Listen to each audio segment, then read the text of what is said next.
Ever notice how the first 5 minutes of many Teams meetings are chaotic? Someone's mic isn't working, a dog barks into the intro, no one knows if everyone's on board already, or people wonder if the decision maker is even in the room. It feels super messy and wastes everyone's time. If you have just 4 meetings a day, that's maybe half an hour of wasted time. So here's the fix. Do these 5 things every time you join a new Teams meeting. They take less than a minute, but they save you from awkward starts so you can focus on the actual work and save time. I mean, I should know. I've been sharing Microsoft 365 productivity content for several years now, and in that time, I've helped millions of professionals with my YouTube videos learn how to use tools like Teams to work more efficiently and with less stress. So once you click to join a meeting, Teams will take you to the pre-join screen. And here's the thing, most people completely overlook the screen. I used to do this as well. For weeks, I just click join now, and every time I entered a call, I was on mute without realizing it. It was frustrating and it made me look unprepared. The fix was just so simple, but I just hadn't taken the time to set things up properly. This pre-join screen is actually one of the most powerful moments to get things right before you step into the virtual room. Here's what you should do. First, check your audio. At the top, select computer audio in almost all cases. And then below, you can check or change your device settings. It usually appears as a drop-down. And here you make sure the right microphone and speakers are selected. Ideally, your headset, not the laptop's built-in mic. If you click on the drop-down for your audio settings and select More Audio Settings, a side panel will open. This is where you'll find some additional options, and the most important ones are under Advanced Settings. Here you can enable background noise suppression and spatial audio. I strongly recommend turning on background noise suppression. It filters out things like keyboard clicks, fans, or background chatter, and it's usually on by default. Spatial audio, on the other hand, is designed to mimic sound coming from the direction of each person's video title on your screen. In practice, it rarely adds much value for business meetings, so I'd skip it. But the good news is, once you've set this up, Teams remembers your preferences. You won't have to touch these settings again unless you want to make a change. Now, speaking of settings, the right tweaks in Teams can completely change how smooth your meetings and daily collaboration feel. So if you want to uncover more of these hidden features, not just in Teams, but also in Outlook, OneNote, To-Do, Planner, and Loop, check out my Microsoft 365 Productivity Masterclass linked below. It's full of practical strategies to help you save time, reduce mental clutter, and get more done every day. Now, all right, on to step 2. Let's talk about backgrounds. This is one of those small details that make a huge difference in how professional you come across. Over the years, I've seen just about everything. People joining with their kitchen in full view, colleagues dialing in from their balcony, or piles of laundry sitting behind them. It's distracting, and honestly, it doesn't create the best impression. So on the pre-join screen, look for the background effects option right next to your camera toggle. If your camera is on, you'll be able to choose between static backgrounds and filters. Backgrounds are simple images and much calmer and more professional. Filters are animated and can feel distracting, so I wouldn't recommend them for work meetings. So when you click More Video Effects at the bottom, a side panel opens with all available options. Here you can pick blur, select one of the Teams built-in images, or upload your own, for example, a clean branded background from your company.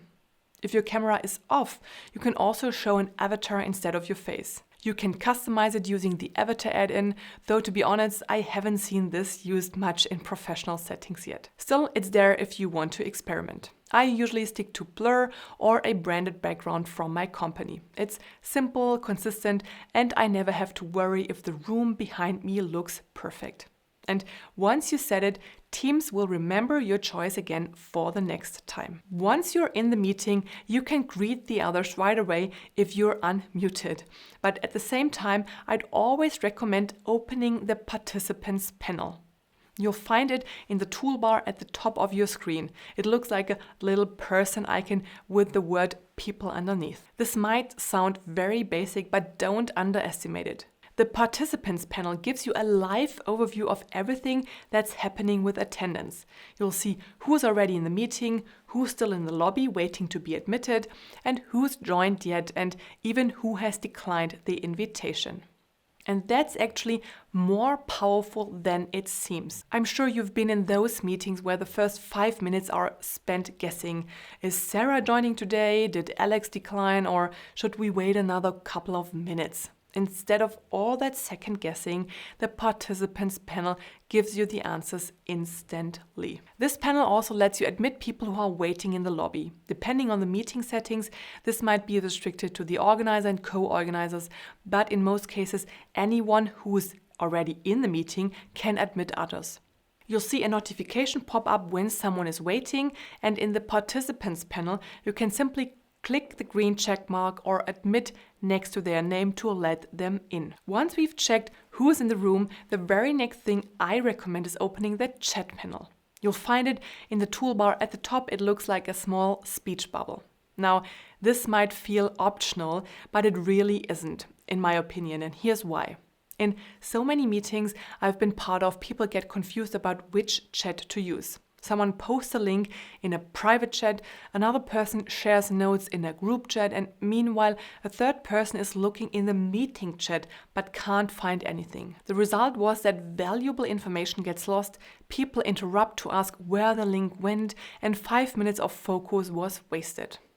So the simplest fix is to always use the meeting chat for anyone that belongs to that session. Links, documents, key messages, they should all go there. That way, everything is kept in one place, tied directly to the meeting and accessible for everyone who was invited. There's just one small nuance. If it's a one-on-one meeting, your meeting chat and personal chat are basically the same.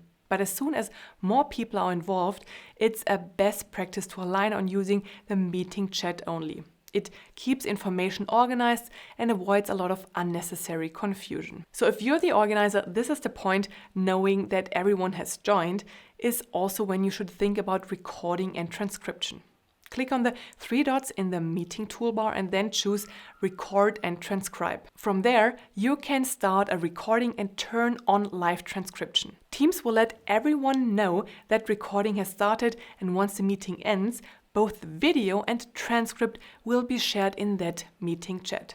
That way, nobody has to worry about missing something or taking frantic notes. Everything is documented. Even better, if you are using Copilot, you can let Copilot summarize the key takeaways and next steps from the transcript. So if you want to go beyond and do not only run smoother Teams meetings, sign up for my weekly newsletter using the link below. You'll get practical Microsoft 365 tips plus free access to my 7-day mini masterclass on managing emails, notes, tasks, and projects more effectively. Now, once your audio, video, and chat are set, the last thing I recommend is adjusting how you actually see the meeting. Most people never touch these settings and just accept the default, but that often means the view is cluttered, distracting, or even harder to follow. For example, in bigger meetings, it's easy to lose track of who's speaking when 10 different video tiles are flashing or not even all of the participants fit on one screen and have to change pages. Or in workshops, you sometimes want to feel more connected to the group, but the standard grid just feels flat. That's where a couple of quick tweaks make a big difference. At the top of your meeting window, you'll see the View option. Click it and you'll find several layouts. Gallery is best for smaller meetings where you want to see everyone's face and their reactions. Large Gallery comes in handy once more than 9 people have their cameras on. Together Mode places everyone into a virtual room like an auditorium or a coffee shop. It sounds gimmicky, but in brainstorming sessions or workshops, it really helps people feel more engaged. Another useful trick is pinning or spotlighting.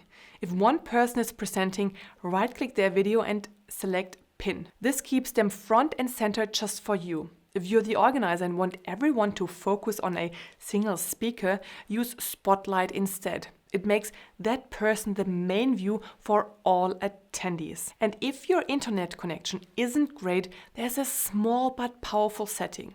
Click the View button in the ribbon and go to More options at the bottom. Here select Turn off incoming video. You'll still hear everyone perfectly, but Teams won't waste bandwidth loading dozens of video streams. It keeps the audio stable and helps you focus on the conversation. Now, this simple Teams workflow is just the starting point for making your meetings smoother and your workday more productive. There are so many more quick tricks in Teams that can save you time and cut down on wasted effort, but most people have no idea they exist.